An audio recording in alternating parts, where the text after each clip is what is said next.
First, I need to correct some notion. Tretinoin doesn't damage your skin if it's used correctly. And at first, it will make it look as if it's worse. It tends to purge the skin, but it will look as if it's damaging the skin. It's not. Remember, I said if it is used correctly. Here is why this might actually happen. It speeds up skin cell turnover. It helps treat acne, fine lines, and hyperpigmentation. But initially, it can disrupt the skin. Some skincare products actually do that.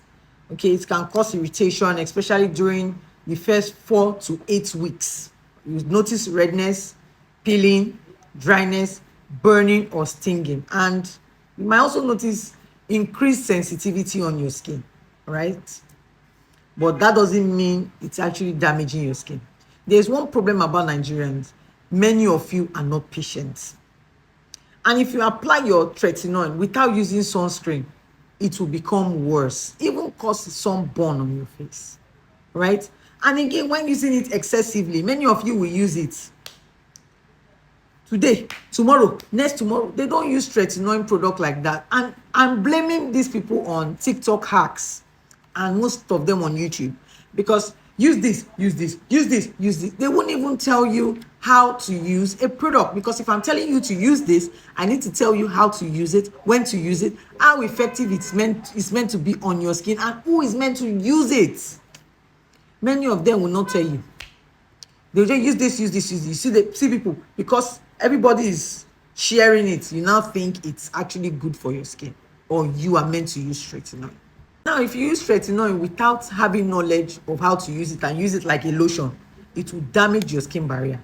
It will cause persistent redness, tightness, and even irritation. If you're trying tretinoin for the first time, you need to go little by little, just like you're trying to use an acid.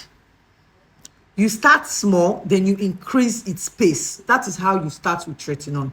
And it's for treatment. It is not something you use on a daily. Many of you like to use things that they did not tell you to use.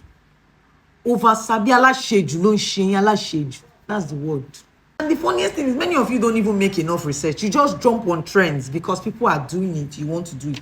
Nigeria love this bandwagon effect. And it's not nice, especially when it has to do with your skin. You need to go all in. Enough information about the product.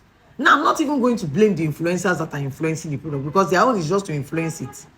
You on your own part, key reason to lost internet, Google and check it. Even how to use it, when to use it. The percentage you are meant to use, some of you are using even 0.1%. When on a normal day, 0.05 would have been actually the best percentage you would have used. And at a slow pace.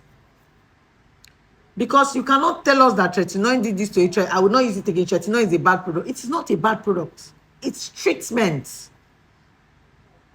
It's a treatment product. And when used at a small pace, gradually. And there's something you should know. When you overuse tretinoin, it tends to weaken your skin barrier. It can cause sun damage.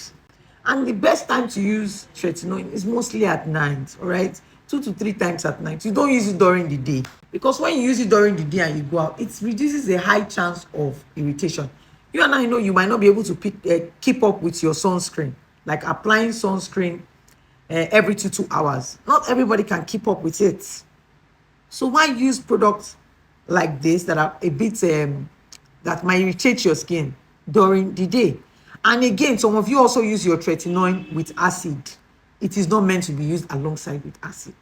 So also you need to check some of the things you're not supposed to use tretinoin with. But many of you don't do your research.